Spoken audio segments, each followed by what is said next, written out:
In this episode, we're going to be taking a look at and doing a tasting review of Puro Potro Blanco right here on the Tequila Hombre. Coming up next.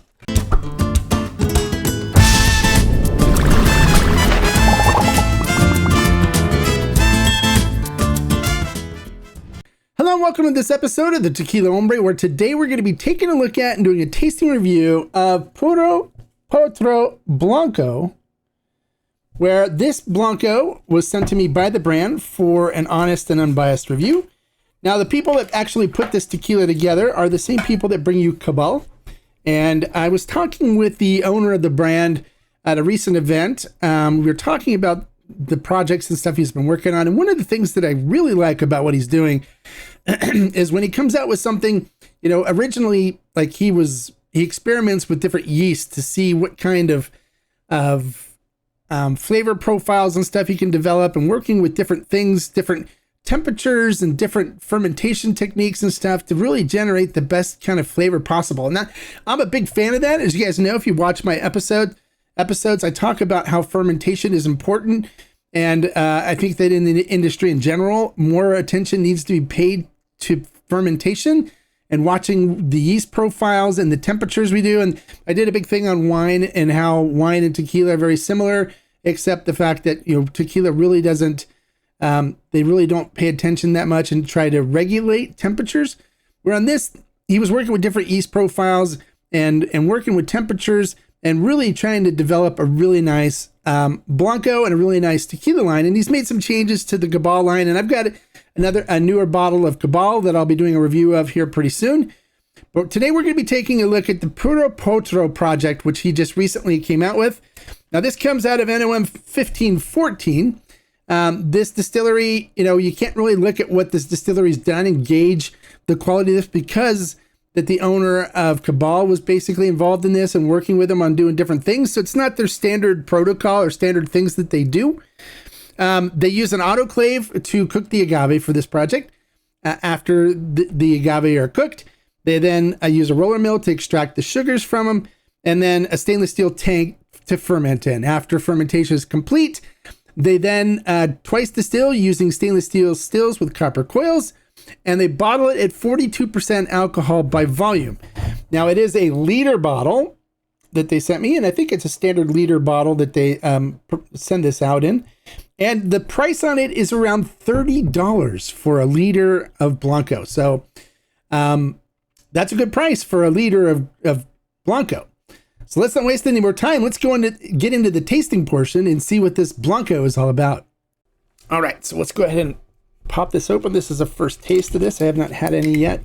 So it's a nice artificial cork. So you're gonna need a good seal. You don't have to worry about it leaking or evaporation. Come on. There we go. Nice frosted glass bottle with a horse. You know, Cabal, they like the horse stuff. He does a lot of stuff with horses, I guess. Okay, so pour a little bit in the glass. All right, so let's take a look at it in the glass, because of course we always taste with our eyes, our nose, and our mouth. So looking at it in the glass, it coats the glass beautifully. Look at the legs and tears coming down. It's going to break there off the glass, but look at that. So it's giving a nice viscous mouthfeel to it. Looking at the tequila itself, it's crystal clear. It looks beautiful. All right, so let's see what we get on the nose, on the aromas on this. Ooh. Wow, the agave nose on this is just incredible. Beautiful sweet cinnamon and baking spice notes coming through, which I love on a good Blanco. I would love to see that more than fermentation notes. Definitely rich cooked agave. A little hint of vanilla in there as well. Some citrus fruit coming through. But this is beautiful, rich, sweet cinnamon and baking spice notes like cloves coming through on this. It's just smells really, really nice.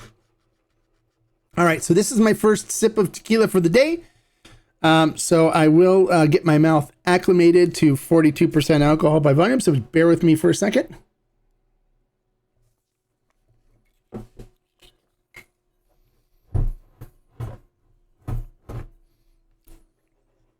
Always do that before you start looking for tasting notes. You want to get your whole mouth acclimated.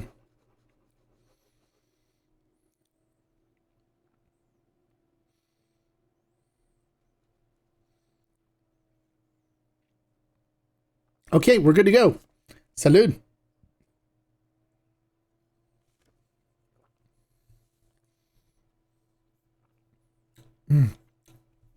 Nice viscous mouthfeel to it. Really nice, rich cooked agave notes coming through. Cinnamon and baking spices. A little bit of anise that comes in right after, a little bitterness to kind of balance things out a little bit. Definitely picking up some hint of pepper. Some citrus coming through. A little bit of grassiness kind of mixed in the middle of it. Herbal grassiness. It's a nice Blanco. This is good. So how would I rate this?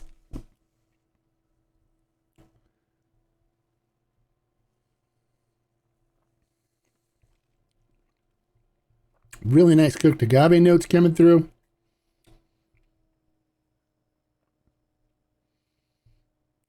It's anise bitterness right in the middle palate on it. It's kind of a strong anise bitterness that leads to like a grassy, almost bell pepper kind of note in it.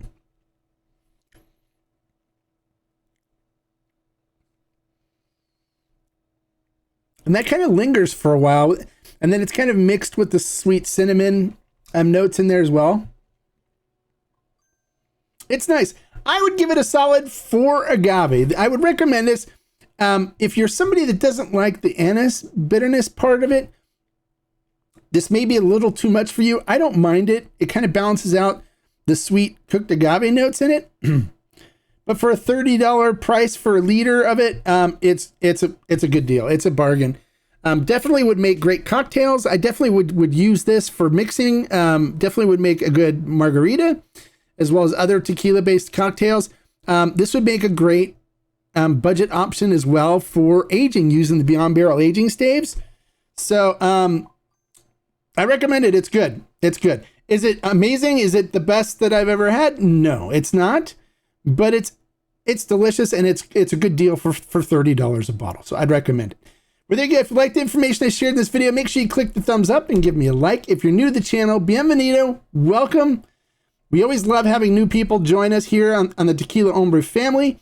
And so if you're somebody that's interested in unbiased, honest reviews that aren't paid for, where I give you lots of information so you can make an informed decision when you go to the liquor store, then you've come to the right place. Make sure you click the subscribe button right there and the notification bell next to it so you get notified every time I post a new review and informational video. And until next time, like I always say, life is too short to drink bad tequila. So hey, if you wanted to pick up a bottle of Puro Potro, I'd recommend it. It's a good budget option.